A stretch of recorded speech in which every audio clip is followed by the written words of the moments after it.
I hear one more person say, Paint it white to make it look bigger.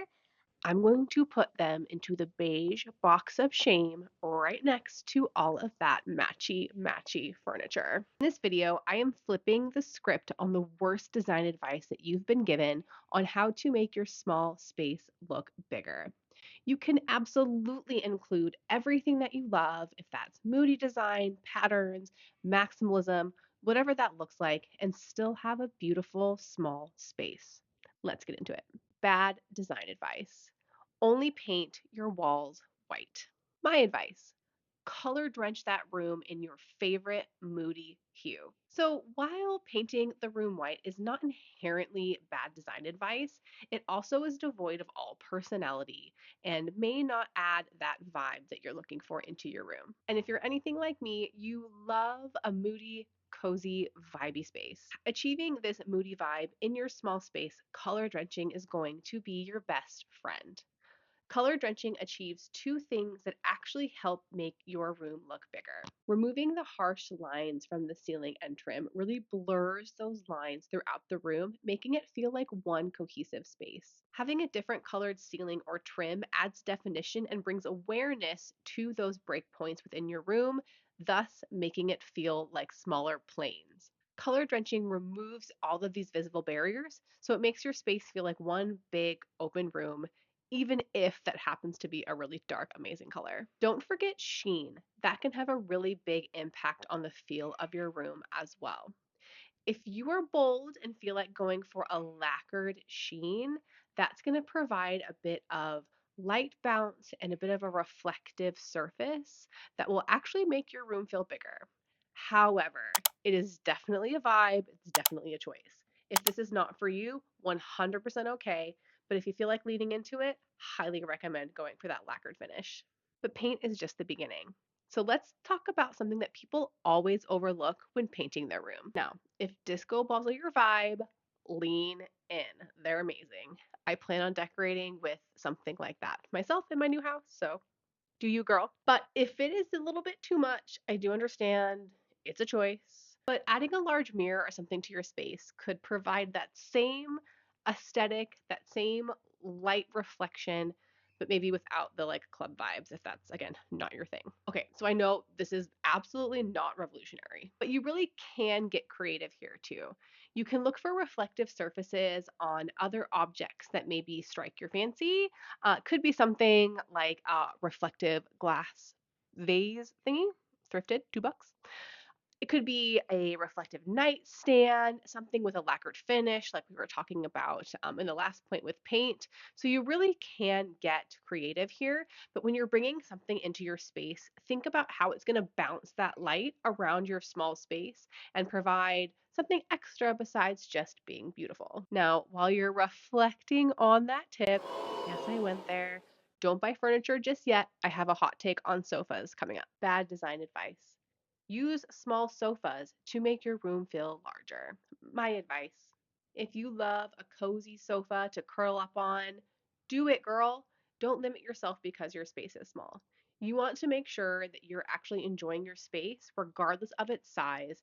So do not limit yourself to small, little, silly IKEA sofas that you actually can't even sit on or enjoy sitting on just because you have a small space.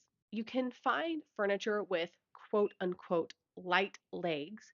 Think of something that's long, a bit spindly, but that elevates your sofa off of the ground. Something that you want to avoid is those sofas that go straight to the ground and have squatty little legs, because you want air and light to be able to circulate underneath your sofa. You may not think this is a big deal, but it will actually add impact and breathability and lightness to your space that you otherwise wouldn't have having your sofa go all the way to the floor.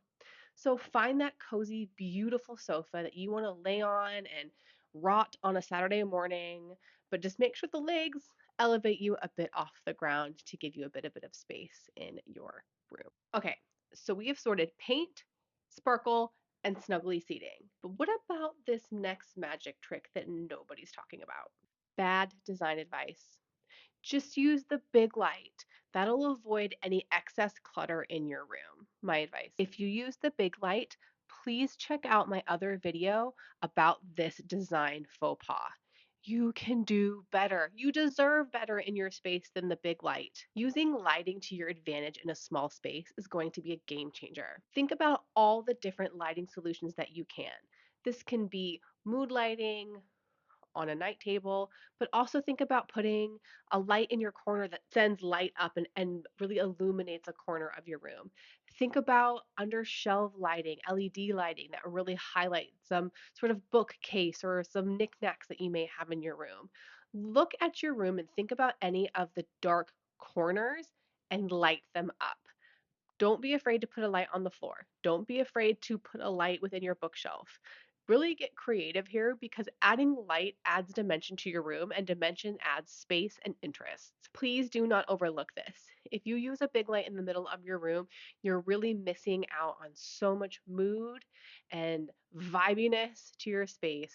Please, I know you're better than that. We can do this together. And finally, let's talk curtains. And yes, even your fabric choices are plotting behind your back to shrink your room without you even knowing. Bad advice. Only use light fabrics for curtains in your room. My advice, hang whatever curtains you like that fit the vibe of your space. Just make sure you are hanging them as far above your window as possible to create visual height within your room. While a fabulous patterned heavy fabric may close your space in a little bit, I well think it's worth the trade-off to make sure that that room reflects you and what you love. If you hate linen, don't use it. If you love a super heavy patterned fabric, girl, go for it. Don't take design advice as law.